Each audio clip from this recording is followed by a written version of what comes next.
ja, Nusum Chapa Kuchima.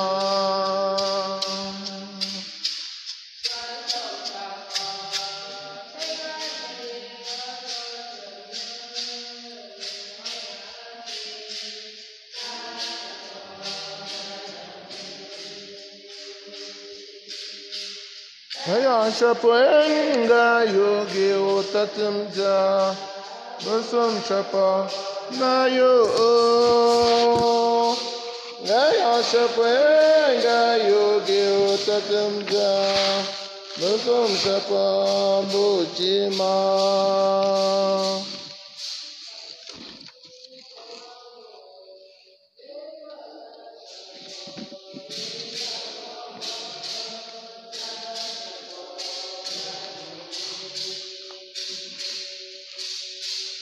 Saya Shapuenga Yogi Utatumja, Nusum Chapa Nayo.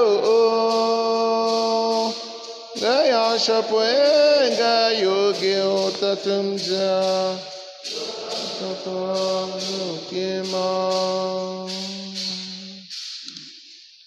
Pitié, mon Dieu, tout le jour on m'attaque, on me harcèle, mais je compte sur toi. Frères et sœurs, dans l'espérance, commençons cette célébration au nom du Père et du Fils et du Saint-Esprit. Le Seigneur soit avec vous.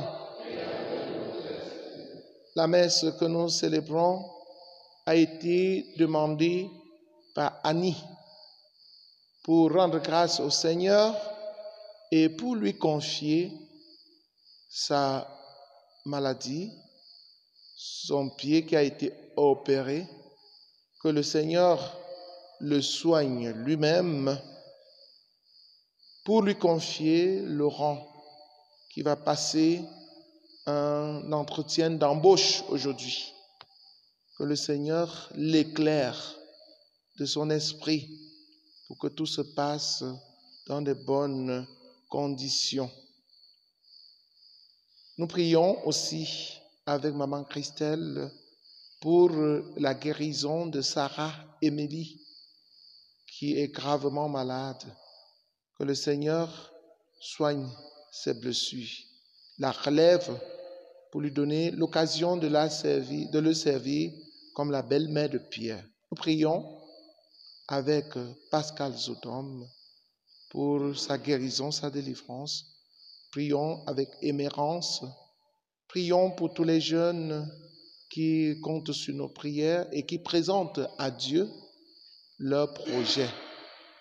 François, Carissa, Franck, Martial, Arlette, Achille. Prions avec Alain Camille qui présente au Seigneur les cérémonies de son mariage. Prions aussi avec Roussel qui présente au Seigneur les cérémonies de son mariage, et avec toute la famille Yemo qui rend grâce au Seigneur pour ses bienfaits, qui s'abandonne au Seigneur, qui implore sur cette famille la bénédiction, les grâces, qui offre ses projets au Seigneur. Prions pour le repos de l'âme de Maman Bernadette. Prions pour tous les malades de notre paroisse, pour tous les chrétiens de notre paroisse, que le Seigneur renforce leur foi. Entrons dans cette célébration en reconnaissant que nous avons péché et en demandant humblement pardon. Seigneur, prends pitié.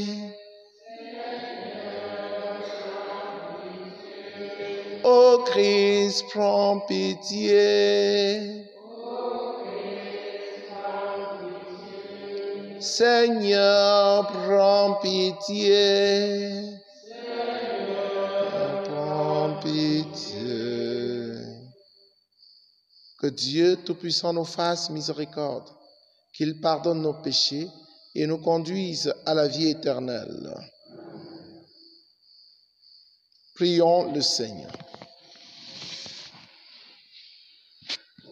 Dieu qui nous comble de bénédictions, par la richesse infinie de ta grâce, fais-nous quitter ce qui ne peut que vieillir, fais-nous entrer dans ce qui est nouveau, et nous serons préparés à la gloire du royaume.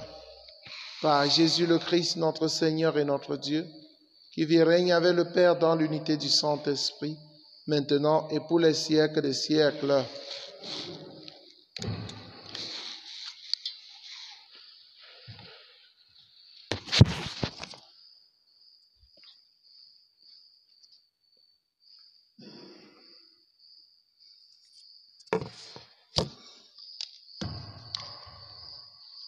Première lecture.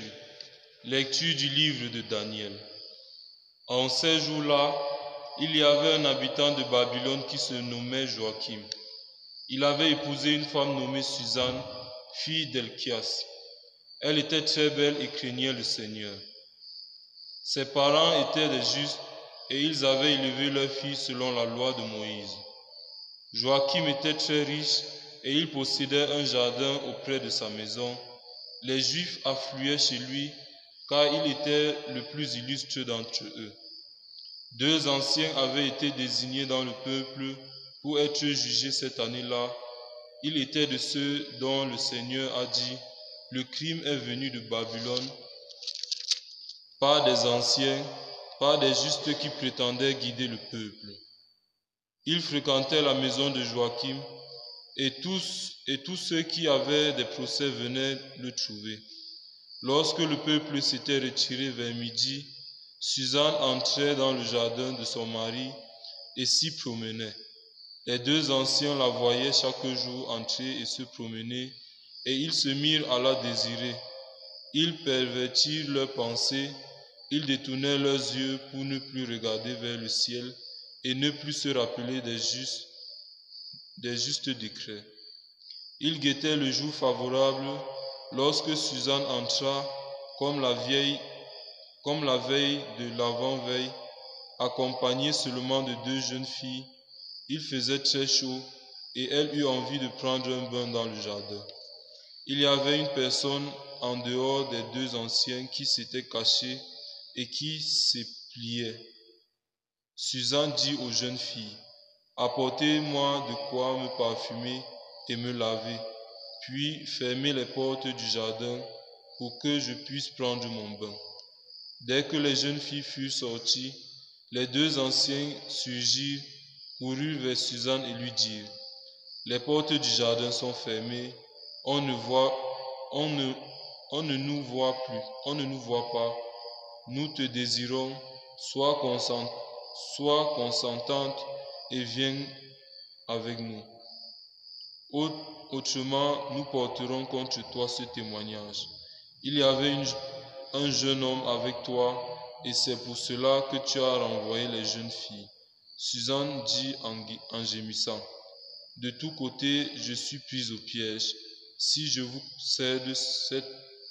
cède, c'est la mort pour moi, et si je refuse de céder, je n'échapperai pas à vos mains.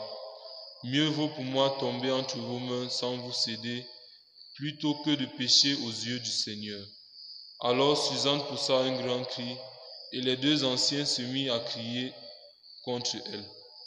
L'un d'eux courut ouvrir les portes du jardin. Les gens de la maison, entendant crier dans le jardin, se précipitèrent par la porte de service pour voir ce qui arrivait à Suzanne. Quand les anciens eurent raconté leur histoire, les serviteurs furent remplis de honte, car jamais on n'avait dit pareille chose de Suzanne. Le lendemain, le peuple se rassembla chez Joachim son mari. Les 2 anciens arrivèrent remplis de pensées criminelles contre Suzanne et décidés à la faire mourir. Ils dirent devant le peuple, « Envoyez chercher Suzanne, fille d'Elchias, épouse de Joachim. » On l'envoya chercher. Elle se présenta avec ses parents, ses enfants et tous ses proches. Tous les siens pleuraient, ainsi que tous ceux qui la voyaient. Les 2 anciens se levèrent au milieu du peuple et posèrent les mains sur la tête. Tout en pleurant, elle leva les yeux vers le ciel, car son cœur était plein de confiance dans le Seigneur. Les anciens déclarèrent: comme nous nous promenions seuls dans le jardin, cette femme y est entrée avec 2 servantes. Elle a fermé les portes et renvoyé les servantes. Alors un jeune homme qui s'était caché est venu vers elle et a couché avec elle. Nous étions dans un coin du jardin, nous avons vu le crime et nous avons couru vers eux. Nous les avons vus seins nus, mais nous n'avons pas pu nous emparer du jeune homme, car il était plus fort que nous. Il a ouvert la porte et il s'est échappé. Mais elle, nous l'avions saisi, nous lui avons demandé qui était ce jeune homme. Elle n'a pas voulu le dire. De tout cela, nous sommes témoins. L'assemblée les crut, car c'étaient des anciens du peuple et des juges, et Suzanne fut condamnée à mort. Alors, elle cria d'une voix forte: Dieu éternel, toi qui pénètres les secrets, toi qui connais toutes choses avant qu'elles n'arrivent, tu sais qu'ils ont porté contre moi un faux témoignage. Voici que je vais mourir sans avoir rien fait de tout ce que leur méchanceté a imaginé contre moi. Le Seigneur entendit sa voix, comme on la conduisait à la mort. Dieu éveilla l'esprit de sainteté chez un tout jeune garçon nommé Daniel, qui se mit à crier d'une voix forte: Je suis innocent de la mort de cette femme. Tout le peuple se tourna vers lui et on lui demanda: Que signifie cette parole que tu as prononcée? Alors, debout au milieu du peuple, il leur dit: Fils d'Israël, vous êtes donc fous. Sans interrogatoire, sans recherche de la vérité, vous avez condamné une fille d'Israël. Revenez au tribunal, car ces gens-là ont porté contre elle un faux témoignage. Tout le peuple revint donc en hâte, et le collègue des anciens dit à Daniel: Viens siéger au milieu de nous et donne-nous des explications, car Dieu a déjà fait de toi un ancien. Et Daniel leur dit: Séparez-les bien l'un de l'autre, je vais les interroger. Quand on les eut séparés, Daniel appela le premier et lui dit: Toi qui as vieilli dans le mal, tu portes maintenant le poids des péchés que tu as commis autrefois en jugeant injustement. Tu condamnais les innocents et tu acquittais les coupables, alors que le Seigneur a dit: Tu ne feras pas mourir l'innocent et le juste. Eh bien, si réellement tu as vu cette femme, dis-nous sous quel arbre tu les as vus se donner l'un à l'autre. Il répondit: Sous un sycomore. Daniel dit: Voici justement un mensonge qui te condamne. L'ange de Dieu a reçu un ordre de Dieu, et il va te mettre à mort. Daniel le renvoya, fit amener l'autre et lui dit: Tu es de la race de Canaan et non de Juda. La beauté t'a dévoyé et le désir a perverti ton cœur. C'est ainsi que vous traitez les filles d'Israël, et par crainte, elles se donnaient à vous. Mais une fille de Juda n'a pu consentir à votre crime. Dis-moi donc sous quel arbre tu les as vus se donner l'un à l'autre. Il répondit: Sous un châtaignier. Daniel lui dit: Toi aussi, voilà justement un mensonge qui te condamne. L'ange de Dieu attend l'épée à la main pour te châtier et vous faire exterminer.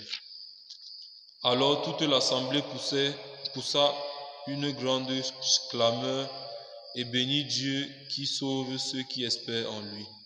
Puis elle se retourna contre les 2 anciens que Daniel avait convaincus de faux témoignages par leur propre bouche.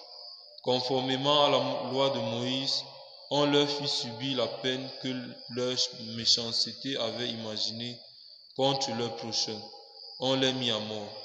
Et ce jour-là, une envie innocente fut épargnée. Parole du Seigneur.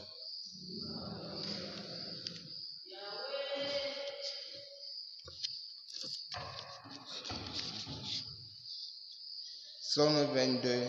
Si je traverse les ravins de la mort, je ne craindrai aucun mal, car tu es avec moi, Seigneur. Si je traverse les ravins de la mort, je ne crains aucun mal, car tu es avec moi, Seigneur. Le Seigneur est mon berger, je ne manquerai de rien. Sur des prés d'herbes fraîches, il me fait reposer. Si je traverse les ravins de la mort, je ne crains aucun mal, car tu es avec moi, Seigneur. Il me mène vers les eaux tranquilles et me fait revivre. Il me conduit par le juste chemin pour l'honneur de son nom. Si je traverse les ravins de la mort, je ne crains aucun mal, car tu es avec moi, Seigneur. Si je traverse les ravins de la mort, je ne crains aucun mal, car tu es avec moi. Ton bâton me conduit et me rassure. Si je traverse les ravins de la mort, je ne crains aucun mal, car tu es avec moi, Seigneur. Tu prépares la table pour moi devant mes ennemis. Tu répands le parfum sur ma tête. Ma coupe est débordante. Si je traverse les ravins de la mort, je ne crains aucun mal, car tu es avec moi, Seigneur. Grâce et bonheur m'accompagnent tous les jours de ma vie. J'habiterai la maison du Seigneur pour la durée de mes jours. Si je traverse les ravins de la mort, je ne crains aucun mal, car tu es avec moi, Seigneur.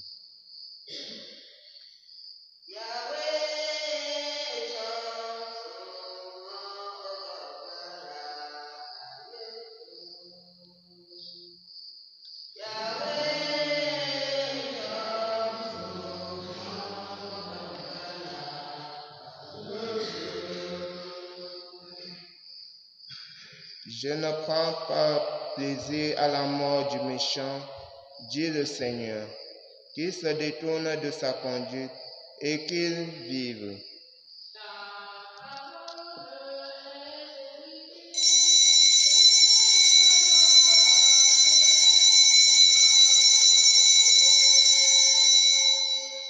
Ta parole est vérité et ta loi délivrance.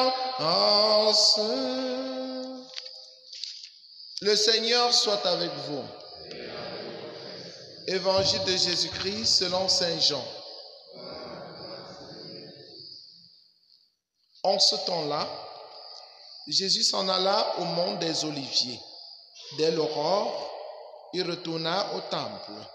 Comme tout le peuple venait à lui, il s'assit et se mit à enseigner. Les scribes et les pharisiens lui amènent une femme qu'on avait surprise en situation d'adultère. Ils la mettent au milieu et disent à Jésus, « Maître, cette femme a été surprise en flagrant délit d'adultère. Or, dans la loi, Moïse nous a ordonné de lapider ces femmes-là. Et toi, que dis-tu » Il parlait ainsi pour le mettre à l'épreuve, afin de pouvoir l'accuser. Mais Jésus s'était abaissé et du doigt, il écrivait sur la terre. Comme on persistait à l'interroger, il se redressa et leur dit, « Celui d'entre vous qui est sans péché, qu'il soit le premier à lui jeter une pierre. » Il se baissa de nouveau et il écrivait sur la terre.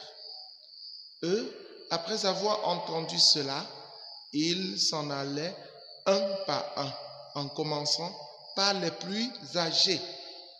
Jésus resta seul avec la femme, toujours là au milieu. Il se redressa et lui demanda, « Femme, où sont-ils donc? Personne ne t'a condamné ?» Elle répondit, « Personne, Seigneur. » Et Jésus lui dit, « Moi non plus, je ne te condamne pas. Va et désormais, ne pêche pas. » ne pêche plus. Ta parole est vérité et ta loi délivrance.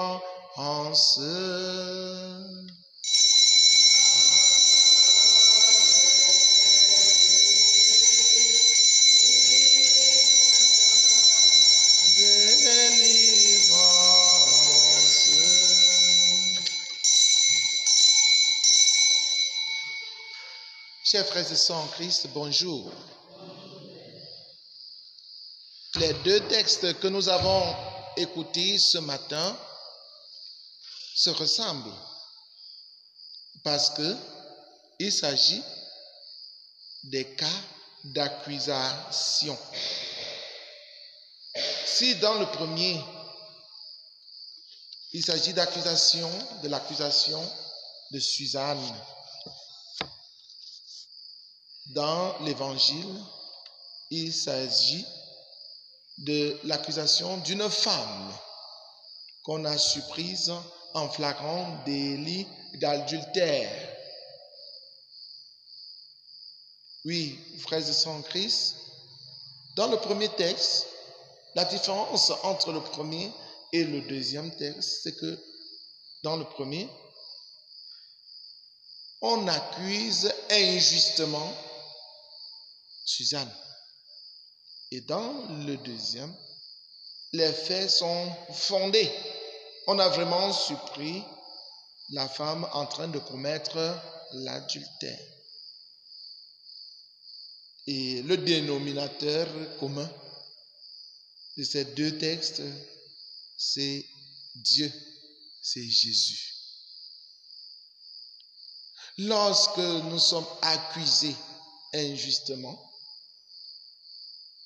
frères et sœurs en Christ, ne paniquons pas. La vérité finira toujours par triompher. Voyez-vous, la vérité a des jambes très courtes. Elle va lentement, mais sûrement. Elle aboutit toujours. Le mensonge, ça va très vite. Il suffit qu'on vous accuse de vampirisme. Avant la fin de la journée, la nouvelle ira jusqu'aux États-Unis. Ça court, le mensonge. Et les gens aiment accepter le mensonge. Quand on a menti sur toi, les gens ne cherchent pas à vérifier si ce qu'on a dit est vrai ou si c'est faux. On accepte.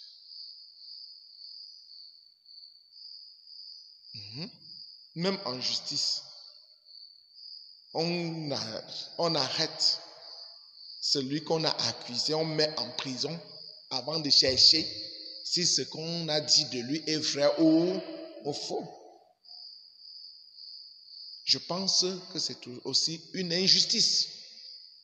Avant de condamner quelqu'un, avant de le punir, il faut d'abord vérifier si ce qu'on dit de lui est vrai. Voilà comment beaucoup d'innocents se retrouvent en prison parce qu'on n'a pas pris le temps de vérifier. Si Daniel, l'envoyé de Dieu, n'était pas là pour apporter la lumière dans l'affaire Suzanne aurait été mise à mort. Pourtant, c'était un mensonge grossier. Oui, chers frères et sœurs en Christ, le monde accuse des personnes qui font des efforts pour être justes. Généralement, on accuse le juste parce qu'il jeûne, parce qu'il se démarque par sa bonne conduite, par son bon exemple. Et comme il éclaire par sa conduite, il devient dangereux pour ceux qui marchent dans les ténèbres, pour ceux qui ont choisi de s'établir dans le péché. Suzanne était une femme juste qui se respectait, qui était fidèle à Dieu. Mais ces deux hommes l'ont pris dans un traquenard. Chers frères et sœurs en Christ, même quand on vous accuse, même quand on vous coince, restez lucide, restez dans la vérité. Ne changez jamais. Parce que la vérité, c'est Dieu. Jésus est la vérité, non? Jésus est la lumière, n'est-ce pas? Vous croyez que les ténèbres peuvent l'emporter sur la lumière? Non. C'est la lumière qui brille et dissipe les ténèbres. Ce ne sont pas les ténèbres qui étouffent la lumière. Jamais de la vie. On va menacer le juste,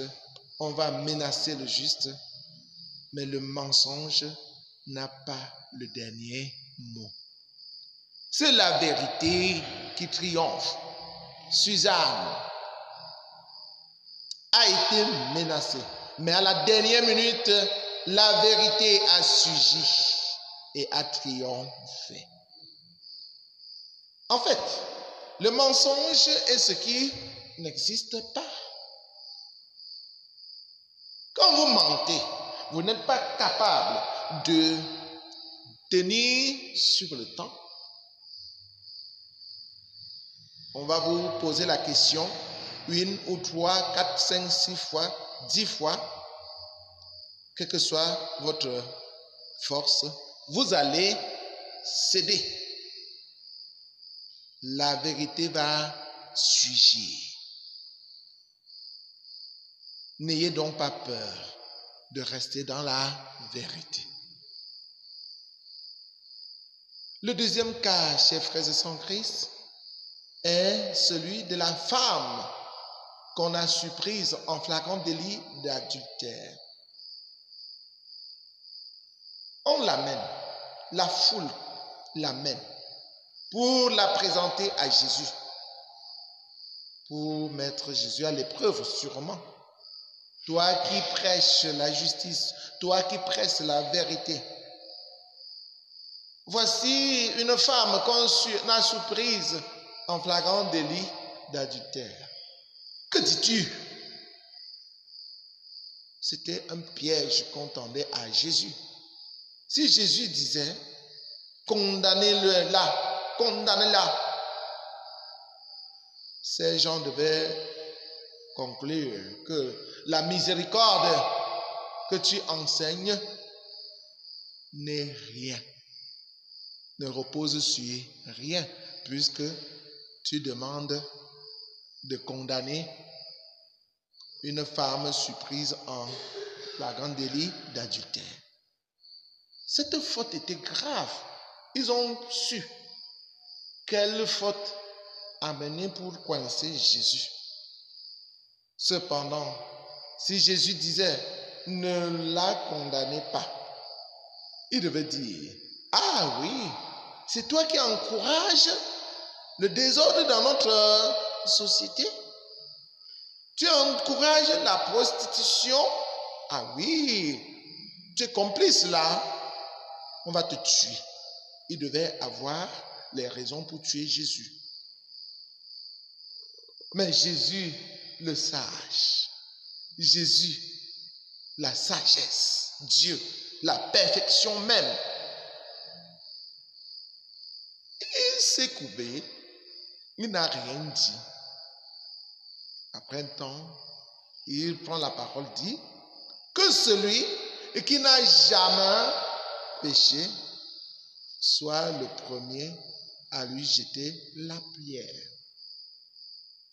Jésus renvoie chacun à sa propre conscience. Oui, frères et sœurs en Christ, tout se passe comme si ce sont les pécheurs qui accusaient les pécheurs. Mais si les pécheurs accusent les pécheurs, c'est pour dire quoi? C'est pour se blanchir. C'est pour se blanchir. C'est comme pour dire, moi, je ne connais pas moi le péché. N'est-ce pas? Comme certaines personnes viennent au confessionnat pour dire, mon père, je viens juste demander la bénédiction. Je ne vois pas ce que j'ai fait de mal. Je ne commets pas moi de péché. Tu n'es pas différent du pharisien. Nous péchons en pensée, en parole, par action et par omission. Tu vas te retrouver quelque part, mon frère, ma soeur. N'accuse pas tes frères. Tu es voleur. Tu arrêtes un voleur. Et tu es le premier à le brûler avec la roue de la voiture, avec le pneu. Tu es le premier. Puisque on ne t'a pas arrêté pendant que tu volais. Tu es un spécialiste en vol. Tu voles tellement, tu as appris à voler tellement qu'on ne peut pas t'attraper. Mais l'amateur, l'apprenti voleur, dès qu'il essaye de voler, on l'a attrapé. Et c'est toi qui es le premier à lui jeter la pierre. Et quelle contradiction! Jésus nous renvoie à notre propre conscience. Et le résultat est obtenu. Ils sont partis, en commençant par les plus âgés. Ils ont vieilli dans le péché. Ils ont vieilli dans le péché. Et ce qui est intéressant, c'est que à la fin, la femme se retrouve seule en face de Jésus. Et Jésus lui pose la question. Femme, personne ne t'a condamné, personne, Seigneur. Va, moi non plus, je ne te condamne pas. Mais, va, désormais, ne pêche plus. Ne pêche plus. Jésus n'encourage pas le péché. Si Jésus nous pardonne, si Jésus nous montre sa miséricorde, ce n'est pas pour nous dire de rester dans le péché. Au contraire, la miséricorde nous invite à la conversion. En voyant le grand amour que Jésus a pour nous, qui se manifeste par sa miséricorde, nous devons nous ressaisir et dire en nous-mêmes, il faut que nous changions. Il faut que nous nous convertissions. Oui, frères et sœurs en Christ, convertissons-nous. Ne péchons plus. Ne péchons plus. Si nous péchons, quelque chose de pire risquerait de nous arriver. Et n'accusons plus nos frères. Ne les jugeons plus. Ne les condamnons plus. Parce que nous sommes aussi des pauvres pécheurs. Encore que nous sommes injustes. Pourquoi avoir amené la femme seule devant Jésus? Parce qu'elle a commis l'adultère toute seule.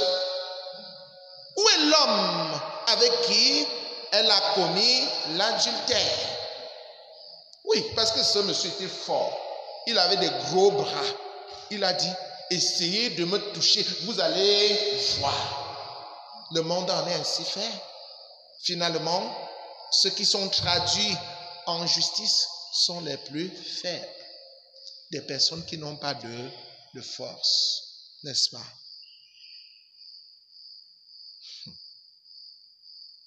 Les plus forts, ceux qui ont la force économique, la force de frappe financière, ils achètent. On ne les condamne jamais. On ne les amène jamais en justice. Chers frères et sœurs en Christ, prions donc pour que le Seigneur nous donne la force de rester dans la vérité, d'être miséricordieux comme lui aussi il est miséricordieux. Le monde accuse juge, condamne ce que lui-même le monde commet comme un péché. L'Église, qui est lumière, est taxée de ceci et de cela. Parce que l'Église combat les déviances, mais le monde fait tout pour coller cette déviance-là sur la face de l'Église afin de détourner les gens à ne plus écouter l'Église. Mais Jésus pose la question, renvoie chacun à sa propre conscience, renvoie le monde à sa propre conscience. Vous, dans le monde, et qui imposez, consigne des contrats d'homosexualité par-ci, par-là, c'est vous qui attribuez cette homosexualité à l'Église. Jésus vous pose cette question. Que celui qui n'a jamais péché soit le premier à lui jeter la pierre. Monde, toi qui n'as jamais péché, sois le premier à jeter la pierre à l'Église. Que celui qui a les oreilles pour entendre, entende. Loué soit Jésus-Christ.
Tu es béni, Dieu de l'univers, toi qui nous donnes ce pain sur la terre, travail des hommes.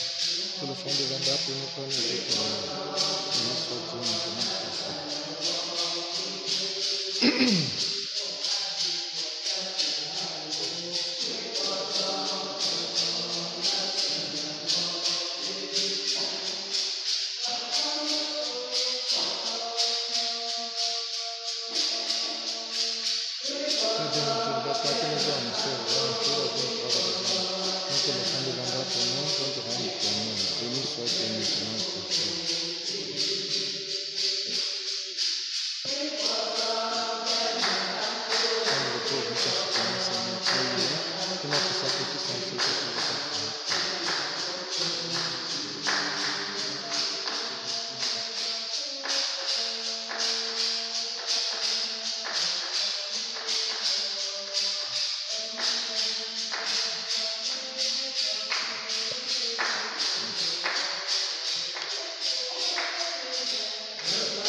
Priez, frères et sœurs, que mon sacrifice qui est aussi le vôtre soit agréable à Dieu le Père Tout-Puissant. Que le Seigneur reçoive de vos mains ce sacrifice à la louange et à la gloire de son nom, pour notre bien et celui de toute l'Église.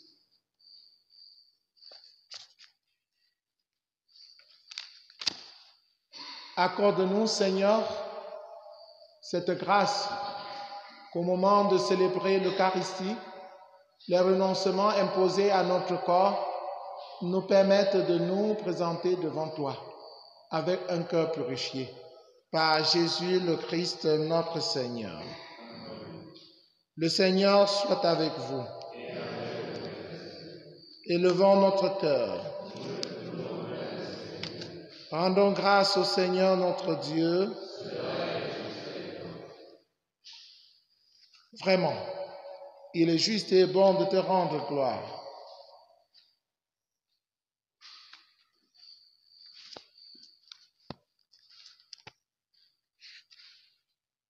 Vraiment, il est juste et bon pour ta gloire et notre salut de t'offrir notre action de grâce toujours et en tout lieu, Seigneur Père très saint, Dieu éternel et tout-puissant, car tu veux par notre jeûne et nos privations réprimer nos penchants mauvais, élever nos esprits, nous donner la force et enfin la récompense par le Christ notre Seigneur.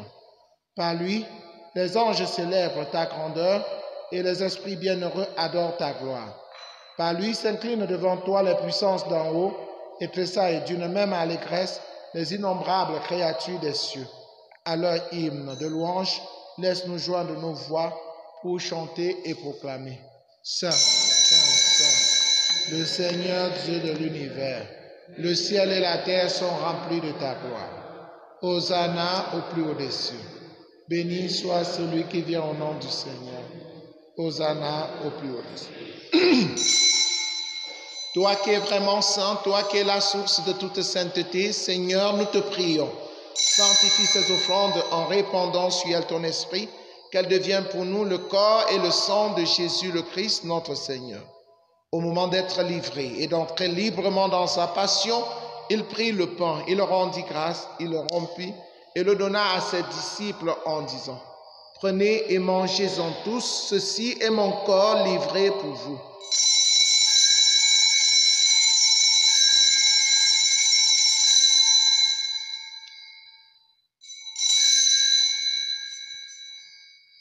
De même, après le repas, il prit la coupe.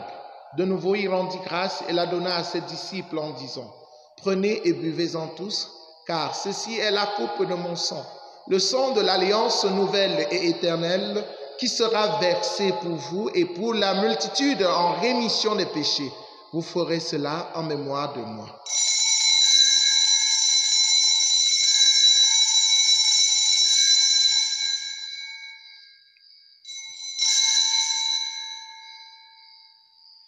Il est grand le mystère de la foi.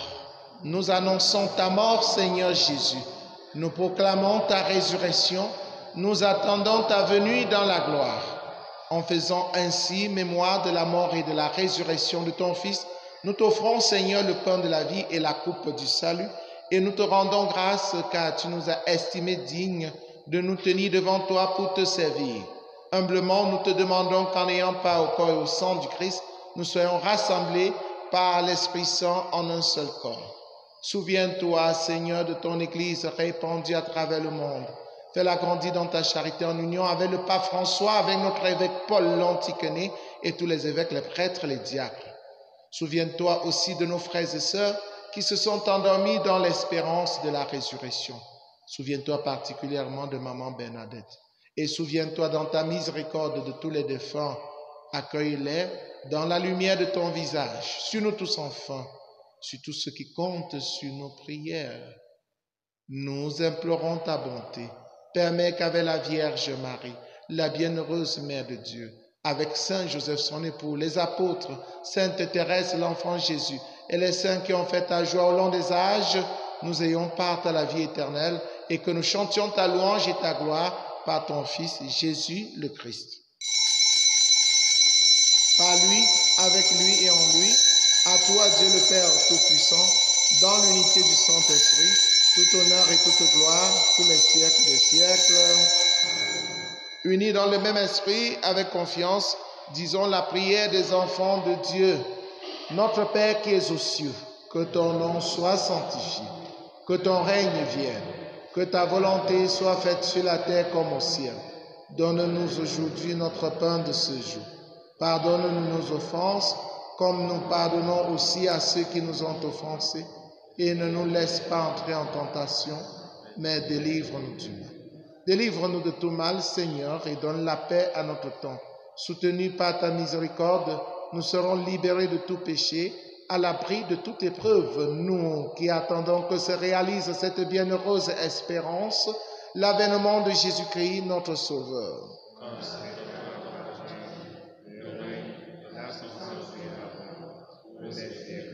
Seigneur Jésus-Christ, tu as dit à tes amis, à tes apôtres, je vous laisse la paix, je vous donne ma paix. Ne regarde pas nos péchés, mais la foi de ton Église. Pour que ta volonté s'accomplisse, donne-lui toujours cette paix et conduis-la vers l'unité parfaite, toi qui règnes pour les siècles des siècles. Amen. Que la paix du Seigneur soit toujours avec vous. Frères et sœurs, dans la charité du Christ, en souriant, regardez-vous face à face et donnez-vous la paix. La paix du Christ.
Voici l'agneau de Dieu, voici celui qui enlève les péchés du monde.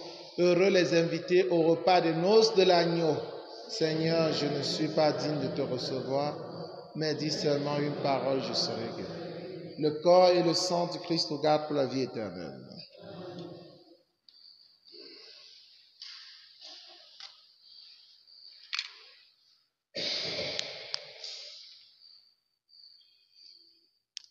Je pense à toi le jour, la nuit, et c'est ta main qui me conduit.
Car du tombeau je dois sujet au Seigneur.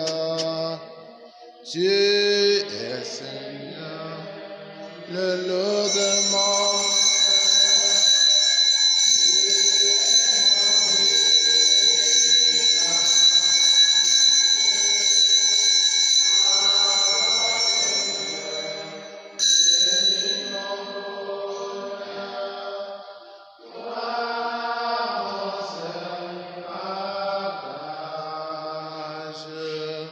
sur toi les yeux toujours fixés. Je chante ma chanson Seigneur, de l'eau de mon cœur, tu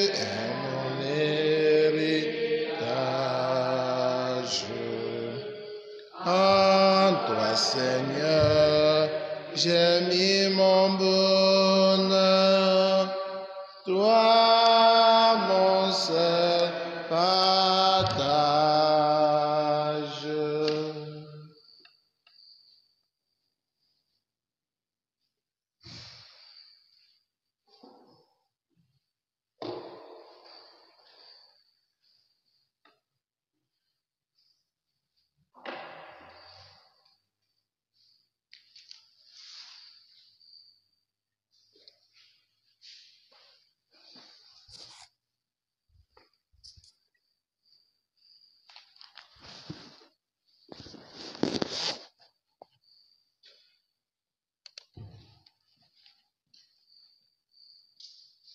Femme, dit Jésus, personne ne t'a condamné?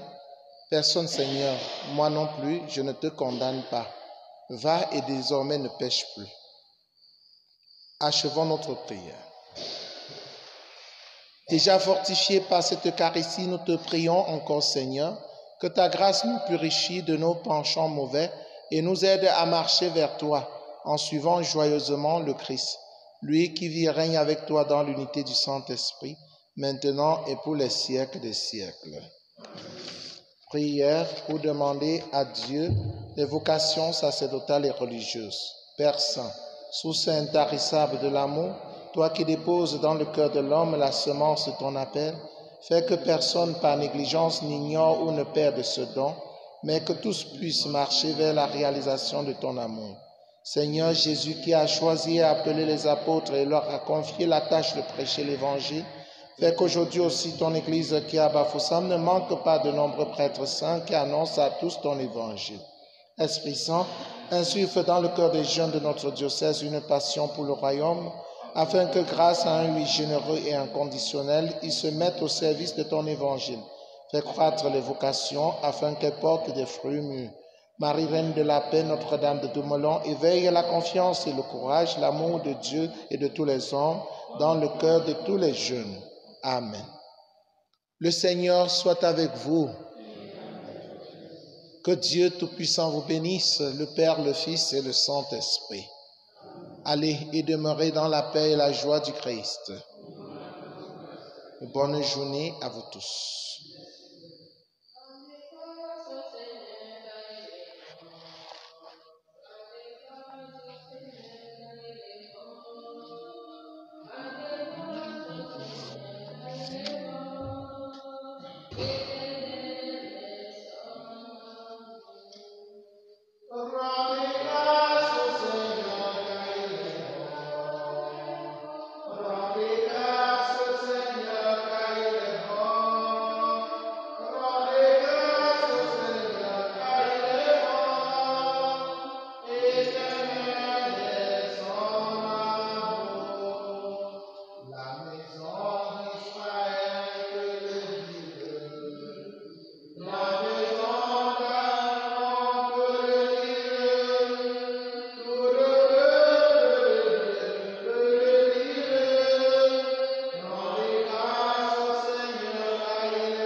Rendez grâce au Seigneur, car il est bon. Rendez grâce au Seigneur, car il est bon.